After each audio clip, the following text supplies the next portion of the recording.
Wait, people hate Blizzard? I genuinely didn't realize this at first. I recently made a video talking about how Blizzard's gonna make a Helldivers 2 clone and how excited I was for that. And a lot of people came in my comments doomsaying and talking about how awful Blizzard was. And I was like, wait a minute, when did people start hating Blizzard? And then someone made a comment that kind of cut me deep about nostalgia baiting and thinking about Blizzard back in 2015 or what they used to be. And so I started doing some digging and I realized, wow, I lost track of the time. Yeah, I thought Blizzard was still the Blizzard of old, but it clearly is not. So let's talk about why Blizzard fell from grace and why the new Helldivers that they may be making out of StarCraft might not be as good as I was hoping for. So when I think of Blizzard Entertainment, I think of Diablo 1, Warcraft 3, Diablo 2, right? Like the classics, the games where they took a genre and defined it with these amazing games. But then I looked at like a chart, and yeah, it's clear the Blizzard that was Blizzard is no longer. Like we look at the releases, we have World of Warcraft Midnight, which is coming out this year, which will probably be okay. We had Mists of Pandaria Classic, which was a re-release of an old thing. Diablo 4 expansion. Diablo 4, I've done a review of myself, was pretty mid at best, and that's being generous. Warcraft Rumble, which was a mobile game that no one asked for, that was just littered with microtransactions and was not very fun. Overwatch 2, which was a whole debacle. Diablo Immortal, which was a whole debacle that no one asked for. Diablo 2 Resurrected, which was a whole debacle. Now, that one is still kind of rated low by people, but I think a lot of the low rating came from some problems at launch. It might be better now. I haven't gone back and played it, but it might be better, but it still had a horrible, horrible launch. Warcraft 3 Reforged, which personally I enjoyed, but I know a lot of people hated it and said that it wasn't a faithful remaster and there was a lot of problems and some retconning and changing and a lot of controversy around it. Diablo 3 and the Diablo 3 expansions, which again, a lot of problems at launch, a lot of controversy with the real money auction house. And then of course, 2015 Heroes of the Storm, the game that I'm playing here, which I personally like this game, but again, I understand that it got pretty low ratings. They've since killed the game, and maybe they're bringing it back. We're finally getting some patches for it, so we'll see if it's actually coming back. But for the most part, people didn't like it. There was no reason for them to play it over, say, League of Legends or Dota 2. That was a lot more complex. Blizzard tried to make their mark here and very clearly did not make their mark on the MOBA genre, which kind of marked the downfall of them for me. Blizzard used to take these ideas and perfect it, and to see like Heroes of the Storm, where they took an idea that was already great, already booming with like League of Legends and Dota 2, and they failed to perfect it, really does show that Blizzard of old is gone. The old guard is gone. Blizzard is not who they used to be. In fact, looking at this timeline, the last like must-play, instant classic, amazing, universally praised and loved game I think on this list was 2008 World of Warcraft Wrath of the Lich King, where they supposedly hit 100 million unique accounts playing World of Warcraft across the entirety of World of Warcraft. A lot of people played it during this time, and for good reason. I mean, Arthas was one of the most iconic and coolest villains in gaming, so bringing him back was a must experience. So I can admit that I was wrong. Maybe my hope for this Helldivers 2 StarCraft clone was misplaced. Maybe it will just be a microtransaction riddled cash grab. But what happened? Like, when did people turn on Blizzard? Because I was still blinded by nostalgia. Granted, other people probably pay more attention than me, but I was still so shocked by it. So what happened? Well, there was a lot of controversies. While each one individually may not have been like this breaking end of the world sort of thing, they all added up into a complete erosion of trust. The most famous one probably was at BlizzCon with the Diablo Immortal announcement with the, what, do you guys not have phones? Where it was just like this arrogant, like, you guys are wrong, we're right. That really hurt the public perception. But there was a lot of things, like when I was looking at this Wikipedia to try and figure out all the controversies, I did not realize that there was like a whole section for controversies because there were so many problems.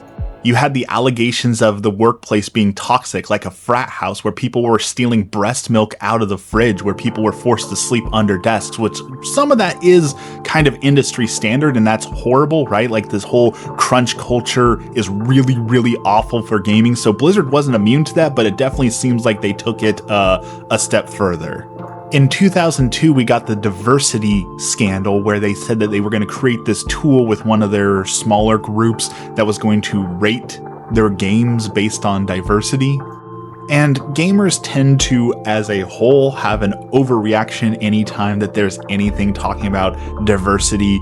We've seen it time and time again. If you're on Reddit, you go to any like the gamer subreddits or circle jerk subreddits, you can definitely see that there is a lot of extremist opinions that are very, very vile. But this as a whole was just a terrible idea. Like, look at this screenshot. Being a woman, Anna gets a 5 out of 10. How? Like, what does that mean?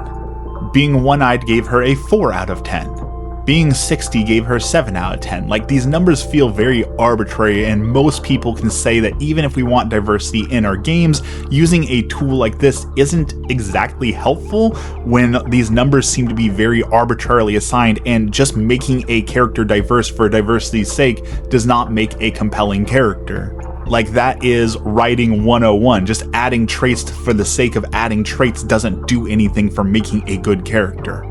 This one was all the way back in 2010, so people may have forgotten this one, but there was a real ID scare where Blizzard thought for their forums a great idea would be, let's make everyone post their actual first name, like their real given name online in these forums. That couldn't possibly go wrong. And to make their point, when one of the employees posted his first name to show that it wasn't that big of a deal, shortly after, forum posters found his personal information, including his phone number, picture, age, home address, family members, favorite TV show, and films, showing that doxing really was a problem. And due to negative outcry, including a forum over, they said 11,000 responses, Blizzard finally caved and said, okay, maybe this is a bad idea, and they shelved it for the time being.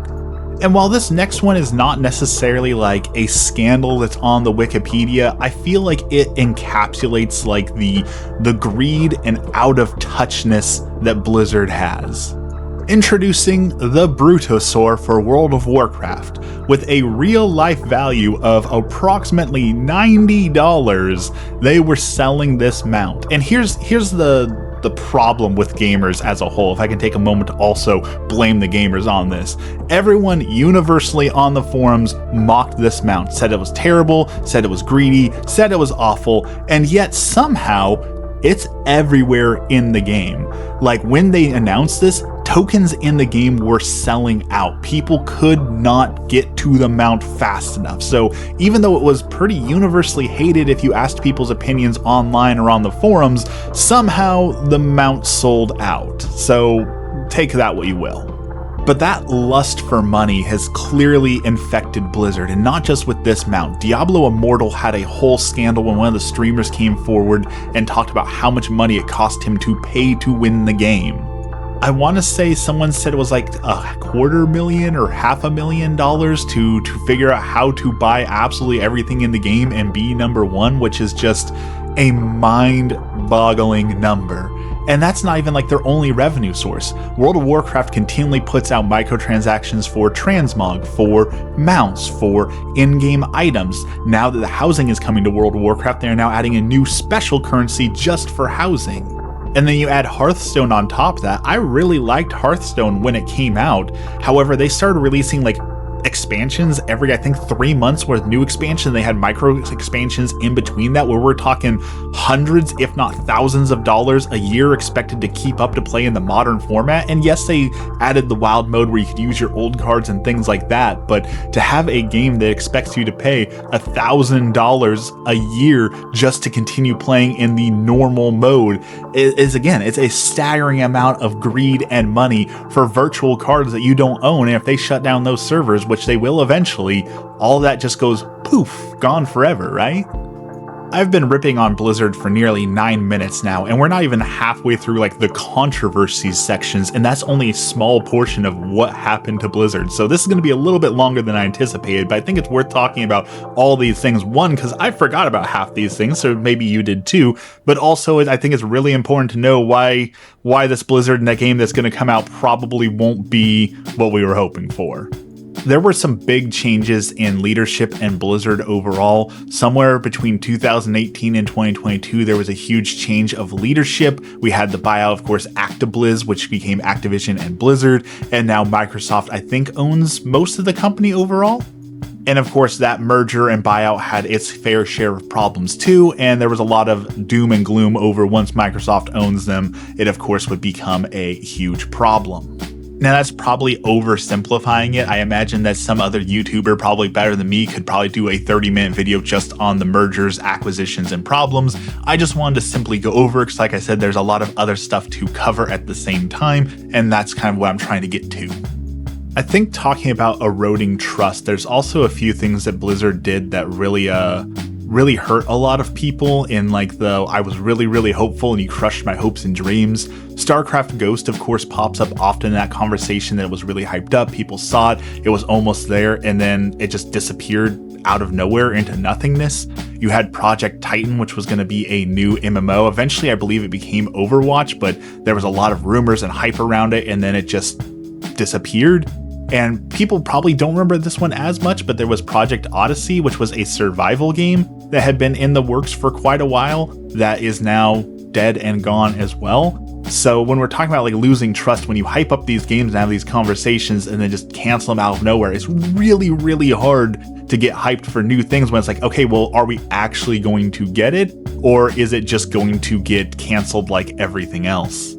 This last one that I'll bring up that eroded some trust, but I really feel like maybe Blizzard was on the right on this one, so tell me if I'm right or wrong, was around private servers. There's been a lot of World of Warcraft private servers in its time, which allows you to play World of Warcraft without paying for it, and then people go in and alter it. There's like Turtle WoW that people talk a lot about right now, and a few other really big ones, and for a while there, Blizzard was going after them, right? They were doing cease and desist, they were doing a lot of threatens, they were doing a lot of different things, and it seems like they've cooled off on that for a little bit, but for a while there, people were really upset they were losing access to their private servers. And like, I think that private servers are wrong and bad, so I don't see why people are as upset with that, but I get that if you're playing a game for free and you don't want to support the company in the main game, having a free way to play your game is nice, but I don't understand why people are surprised that a company would protect their property in that way. Maybe someone can explain that to me, but I just don't get that. It's also interesting how many games were like advertised as being made by ex-Blizz devs and people like bought into, oh wow, these are the OGs, these are the guys who created Blizzard, so their game is going to be good, and then those kind of just failed, and I wonder if that also hurts people's perception of Blizzard as a whole, like when their ex-employees come out. I think one of the big ones was Firefall, which was a kind of fun MMO that no longer exists. We also had the ex-devs leave to create Torchlight, which was okay, and then they just recently went into the microtransaction, online-only, persistent, give us money sort of route that has kind of hurt a lot of people as well. I believe Guild Wars is also sort of a spin-off from one of the creators.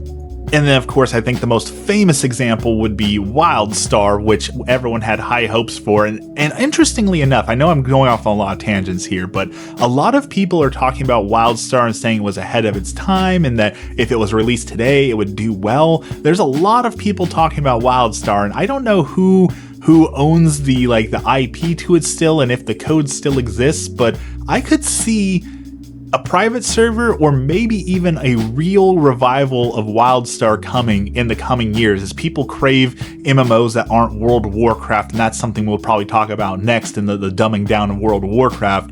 But I think we could see a WildStar revival, and honestly, I would be all over that, right? If I could play WildStar again legally in 2026, I would give it a shot. I think a lot of people would. Now let's talk about World of Warcraft. World of Warcraft has been around for a very long time, and as we talked about earlier, the 2000 release of Wrath of the Lich King was probably their biggest success and the last time that there was a overly hyped, overwhelmingly possible, wonderful game from Blizzard. And there still are a lot of people who play World of Warcraft. It's kind of impossible to know how many people are actually in the game because they stopped releasing their sub numbers, which is usually a bad sign for a game when they're not releasing their sub numbers. But I have seen a few people try and say that they think that there's somewhere between 7 and 10 million people still playing World of Warcraft based on like API numbers and mods and things like that. I don't think that's accurate, but that's the last number I saw. And I enjoy World of Warcraft, even though the last expansion I kind of gave it a low rating and they're kind of trading water and doing the same things over and over again. It is still a fun time to log in for an hour and play with friends or do a dungeon or things like that. Like, I do enjoy the idea of World of Warcraft, but man, do they keep slapping their players in the face. Most recently, we talked about that they finally gave us player housing, which people have been asking for well over 20 years, so it was long overdue. But them to then say, well, we're going to have a real monetary currency specifically just for housing, definitely left a bad taste in a lot of people's mouths. And then of course you've got the Brutosaur we talked about, the $90 mount, that also hurt a lot of people. There was the huge censorship things that came out as a reaction to all the lawsuits they were going through, where they famously removed the word bitch. They removed a bunch of different quests, and they also changed a bunch of in-game paintings, and generally they have just been moving a lot of the teeth from World of Warcraft completely out of it. It seems like they're scared to tell these darker stories of things that are happening in the world. And as many people point out, it seems kind of strange for them to remove certain things but keep other things in. And this is one of those American sensibility things, right? Like, we have to cover up the cleavage and we have to remove the dreaded B word, but we still have quests where we go and exterminate entire races within the game. Like, if you go out to the Path of Glory in the Burning Crusade, there's literally a path made out of the skeletons of all the Draenei. Someone went and counted them, I found out. There's like over 1 million skeletons in game, and then you scale it up. We're talking like billions of skeletons in the lore, making a road for their path of conquest. So we can show that, but we can't have this one word in the game. Like, it doesn't make any logical sense, right? So looking at this timeline, the last time last time Blizzard released a game that was like a totally new IP that did super well, it's been quite a few years. It's been a long time. So what does this mean for their StarCraft, either first-person shooter or third-person shooter that's allegedly going to be announced this year? Well, that even depends. Will it actually make it to market, or will it get canceled? As we've talked about, they have had a habit of talking up games and then canceling them. So saying this game even makes it to market and saying that is a Helldivers 2 clone like I am predicting, what will that realistically look like based on all of this that we've talked about? Because I talked in my last video about how hopeful I was for it, but if we're being more realistic about what we see here, what do we think that'll look like? Well, I definitely think that there will be microtransactions, lots and lots of microtransactions. And as we've seen in World of Warcraft, they figured out ways to make it not just about like the way your character looks, but character services, mounts, in-game items, boosts, bonuses, all those sort of things. I imagine that they would find a way to seep that all into there.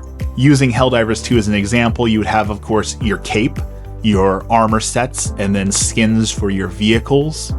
You could probably manage to get some sort of experience bonuses in there, or some sort of experience buffs, like 50% more experience for 1 month if you buy this token or whatever. They do that in Heroes of the Storm.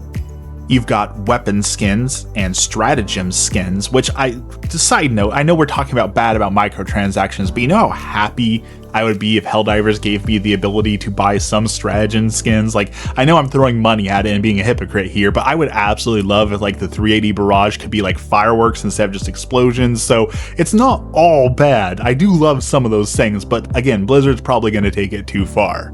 I'm guessing they would do some sort of seasonal ladder, which means people would want to buy boosts to get to the top of the ladder as quickly as possible to be competitive.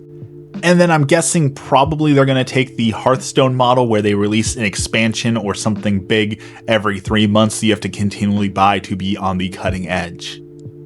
And And then kind of the worst offender of all of it would be the BlizzCon tickets, because what they do is when you buy a ticket to like BlizzCon or some of their bigger packages, they bundle items from other games into it. So like if you want certain Diablo 4 mount, well, guess what? You need to buy the Epic Edition of World of Warcraft because it unlocks goodies in other games. And as they bundle that together, they say, wow, we're bundling all these items in here. That's certainly a greater value, which means we can charge more for it. So even if you're not playing those games, you're paying for loot and collectibles in those games that you're not playing because Blizzard's adding those into there to make it look like it's a greater value. And I definitely find that to be egregious.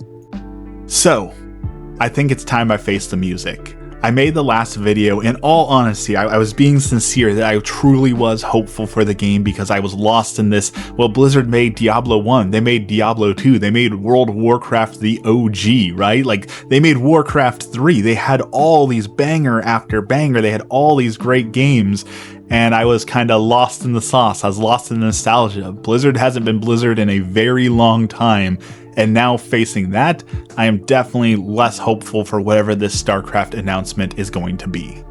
Now that we're pushing the 20-minute mark, I think this is a good place to end it. Again, I did not cover even half of the controversies in depth. There's a lot more things that Blizzard is guilty of, a lot more things that we could talk about. I just didn't want this to be an hour-long video, so yeah, Blizzard is not Blizzard anymore. They've definitely been at the center of a lot of controversies, and maybe tone down your expectations if you were getting hyped like I was, because we don't even know if this announcement will make it to market. We don't even know if it's going to be Helldivers 2. There's a good chance that it's just going to be an open world Ubisoft style, oh, go climb the towers, collect all the things sort of game. Like that's the safe bet, and they obviously can make a lot of money off that as well. So we don't even know if it's going to be Helldivers, but whatever it's going to be, maybe tamp down those expectations just a little bit.